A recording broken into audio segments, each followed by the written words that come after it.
بعض اللافتات اللي بيشيلها بعض المصريين، بعض وبعض المصريين بيسيئوا لرئيس الجمهورية.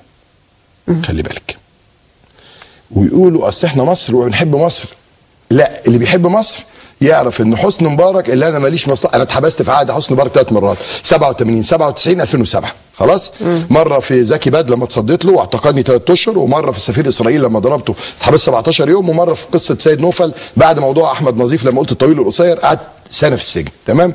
لكن ما ينفعش يا جماعه بنقول مصر ويجي راجل حمى سما مصر 73 في الوقت اللي ما ينفعش مقاتل في حرب اكتوبر. ما ينفعش يا استاذ الفاضل بجميع المقاييس انك بتقول بحب مصر ومشغل لي اغاني شاديه يا حبيبتي يا مصر، واجي اعمل لافته ارحل يا كذا ارحل يا كذا.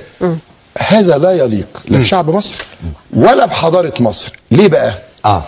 ليه؟ انا حزني الشديد ان احنا كان عندنا ملك سميناه اتسمن خلاص، ورئيس اخترناه لا، ورئيس قهرناه جمال عبد الناصر، ورئيس قتلناه، ورئيس بنهينه.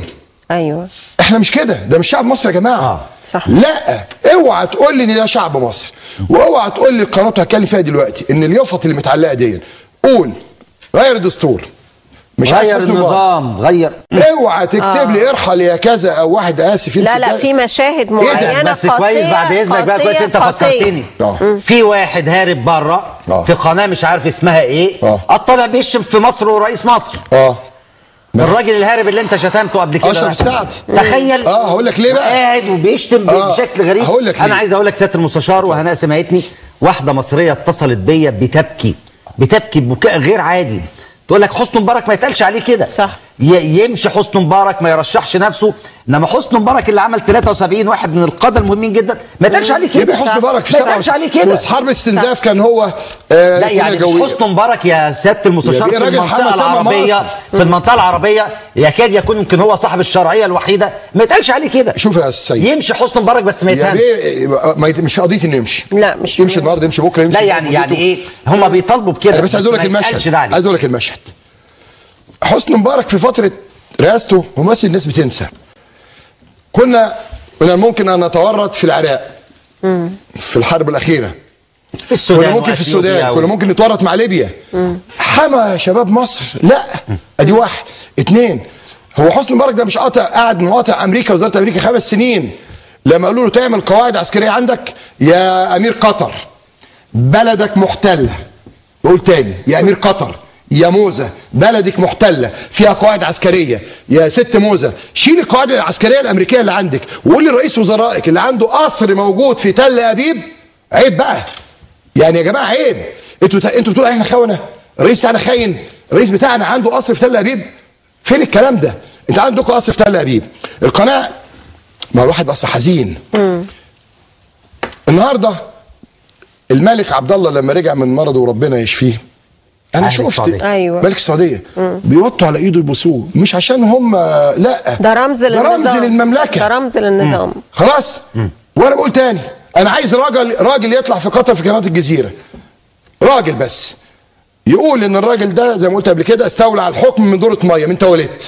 والده دخل الامير الشرعي قفل عليه التواليت، قال له انا بقيت الامير. انا عايز بس واحد يطلع يقول انتوا بتخيلوا على مين؟ الست موزة اللي بتطلع تقول شعر قدام مصر، العالم كله في كاس العالم لما خدوا كاس العالم لكرة القدم وكسبوا امريكا بالرشاوه، بقول تاني بالرشاوه، وللاسف هنا بريده اداهم صوته مصر اللي وقفت معاهم. مع احترامي لقطر يا جماعه، ما ينفعش ان قناه الجزيره وشوف كل المراسلين اللي من عندنا هنا للاسف مجانا ولا بفلوس، يبقى المظاهره 5000 يقول لك ايه، و100,000 واحد بيقولوا يسقط هذا النظام الخائن بتاع اسرائيل. لا، الخائن بتاع اسرائيل اللي ليه قصر في اسرائيل. تمام؟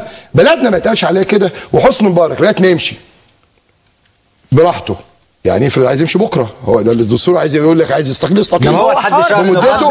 ما ينفعش يتقال على رئيس جمهوريه مصر الكلام القليل الادب البذيء اللي بيطلع من قناه الجزيره واللي بيطلع من الBBC، وللاسف مراسلين من هنا مصريين، وللاسف اللي بيشتغلوا في القناه هناك كلهم مرتزقه. كلهم اللي هربان من سوريا واللي هربان من فلسطين واللي هربان من الاردن واللي هربان من مصر. الاخ احمد منصور اللي جه يوم الجمعه وقال الحقوني وزنقوني ويقعد يلعب في حواجبه وضربوني. ايه الغل اللي انت عامله لمصر ده؟ انت عملت ايه لمصر؟ انت كنت فين 73؟ انت كنت فين في 67؟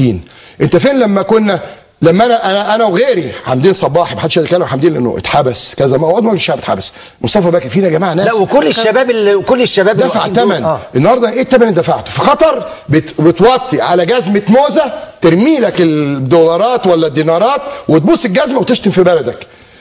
اخ اشرف سعد انت بتقول عليه دون اللي انا علنا ما بخافش من حد، انا ما عندي. بص بقول لك هذا النظام ما فيش حد مضر فيه اكتر من مرتضى منصور، لكن انا ماليش دعوه بالنظام، انا ليه دعوه ببلدي دلوقتي. النهارده هات لي بلد بتشتم رئيسها.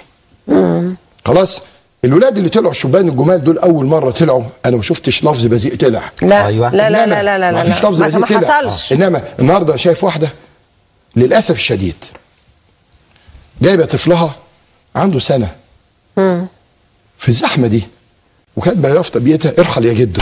بقى جدو دلوقتي. انا شفت حسني مبارك وهو بيقع سنه 2000 سنه 2000 في مجلس الشعب. لا كان بعد كده ولا لما وقع قدامنا كلنا كنت موجود وجاله هبوط وفصايم وقع وسافروه المانيا وقعد يتعالج. اسهل حاجه لحسني مبارك يقول شكرا يا شعب، بس مش عايز يبقى الملك اللي سموه والرئيس اللي قهروه والرئيس اللي قتلوه والرئيس اللي هنوه. ما ينفعش يا جماعه. انا خاف وكلنا لازم نخاف. انا النهارده مختلف مع ابني في البيت يشتمني ايه ده؟ وبعدين انت ناسي المصانع والمدارس والمستشفيات وكل اللي اتعامل البنيه التحتيه والبنيه الراجل ما كانش بينام بيصحى من 6 الصبح.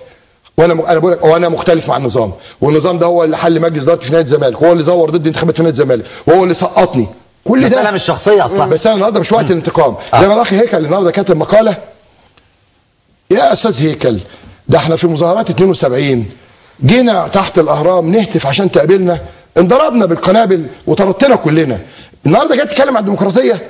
يا أستاذ هيكل أنت الذي روقت لنكسة 67 وأنت الذي دافعت عن هزيمة 67.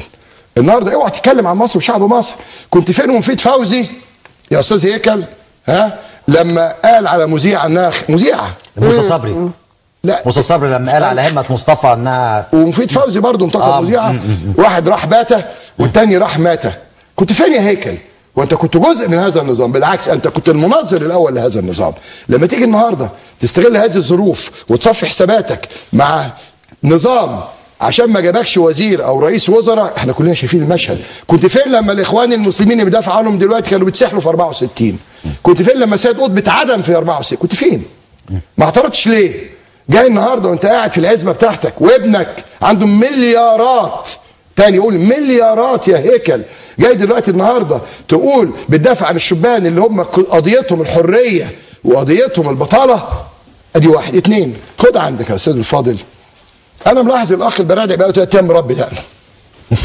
برادعي الله، هو احنا انت فاكر شعب مصر شعب عبيط؟ اول ما الاخوان المسلمين قال لك من ايد البرادعي راح مربي. شوفوه في المشهد اللي طلع في قناه الجزيره، ده راجل بيربي دقنه خلاص بقى الشيخ البرادعي. طيب والصور اللي جابوها لحضرتك والخمره موجوده قدام حضرتك، وبعض الاخوه طلعوا قال لك ايه يعني يا جماعه؟ وكان في عز ايه بقى اول ما جه ايه يعني لما رئيس واحد مرشح نفسه رئيس جمهوريه يشرب خمر؟ فانا قلت حتى لعمرو اديب قلت له انت عايز رئيس جمهوريه طول النهار يشرب ويقول يقع ويقول انا جدع؟ ايه ده؟ النهارده بتربي دقنك وتحط ايدك في الاخوان المسلمين؟ ايه الانتهازيه دي؟ ويا اخواني المسلمين انتوا كنتوا معظمكم كان معايا في السجن مالك وكان معايا الاخ الشاطر، كل انا طبعا معاهم من زمان يعني. عايز اقول لكم ازاي تحطوا ايديكم في ايدين واحد اتقال عليه ان بنته اتجوزت مدني واحد مش عارف ديانته ايه؟ ازاي يا جماعه؟ هو في ايه في مصر؟ النهارده المصالح تتصالح. نيجي نرجع بقى. لا انا في هنا بقى عايز اعلق معلش بس حته صغيره بس بعض القنوات عشان نخلص منها. بعض القنوات انا بقول بالاسم بقى، انا عايز اقول بالاسم بقى، بس سيبك من الجزيره والبي بي سي انا النهارده لازم بالاسم يعني؟ طبعا بالاسم. النهارده داعيني في العربيه تمام. اول حاجه اقول لهم انتوا كارهين مصر ليه؟ في قناتهم الساعه 9 انا طالع معاهم. تعالى بقى خش بقى في القناه المصريه. او تي في او ان تي في بتوع الراجل نجيب ساويرس المحترم، والراجل رفض يسافر، الراجل قاعد خلاص. في فرق بين المذيع والمحرض. الست ريم ماجد قاعده قبل المظاهرات كل دورها اطلعوا ولعوا اشحن ايه يا ست. وبعدين هاتي لي حد امبارح استضافت اخ اسمه عمار تمام يقول لك ما بنقعدش مع مبارك. يا راجل عيب. انا بس ممكن عشان الزملاء يا بيه بعد اذنك يا استاذ سيد الاسماء بس يعني يا سيد بعد اذنك انا بقول بالاسم عشان الناس متابعه. يا ست ريم هو نجيب ساويرس بيديكي كام في الشهر عشان تتكلمي عن غلابه؟ لا انت بتاخدي الوف مؤلفه ما تتكلمش عن غلابه. خلاص ادي واحد. طلبوني في قناه دريم الاولى بتاعت الراجل المحترم احمد بهجت من 3 ايام في مذيعه اسمها دينا عبد الرحمن تتحدث باللغه العربيه وعندما يكون واذا كان ولا قاد كان. خلاص ماشي يا ست دين. انا عرفت ان انا اللي رايح. يا سياده المستشار انا الاسماء بس بتعمل لنا يا عم زمايلنا. طب بس دول زمايلنا على فكره ده انا عايز ده نوع من الهروب. انت عشان يعني احنا نقول اسماء ناس ثانيه اول ما نيجي تقول لي اصل زميلي بس يبقى ليهم حق الرد. اللي عايز يرد انا يرد معايا. كل الزملاء اللي جانا اسمائهم ليهم حق. النهارده قالت لهم يعني ده راجل بقى هيتكلم وهيقول حسني مبارك. يا ست دينا انا اتحبست 3 مرات في عصر حسني مبارك. انا مش مصلحه بيني وبينه مش عايز منه حاجه. انا بدافع 1 عن شرعيه دستور 2 عن وطني مصر. هات لي واحد بتستضيفه يقول كلمه كويسه خلاص والله العظيم كل الناس يا شتيمه يا بقى الفاظ بقى ايه ويغور ايه ده. انا النهارده قلت لي تعالى بكره ابقى رئيس جمهوريه لكن انا اسف انا لا عايز اتسم ولا عايز اتقتل ولا عايز حد يشهني. لا انا اسف. ده ما يحصل ده يا راجل ده انت عمده البلد بتاع بلدك بتقول له يا حضره العمده ولو سمحت صح يا حضره العمده. انت لما تيجي النهارده تكسر بقى تقول لك انا خلاص كسرت رئيس الجمهوريه. طب ما هو دي هيبه نظام خلاص يا هيبه بلد كده. يا بيه البلد كلها ضاعت. هذه القنوات اللي اصحابها رجال اعمال. مين اللي قال لنجيب ساويرس اشتغل؟ مش هو برضه النظام اللي موجود يا ريم؟ مين اللي ما هو نجيب بيديكي الاف مؤلفه كل شهر يا ست دينا. مين اللي بيديكي؟ ما هو واحد دكتور احمد باجد الرئيس قابله في امريكا وقال له يا دكتور ارجع اشتغل. دكتور حسن دلوقتي معانا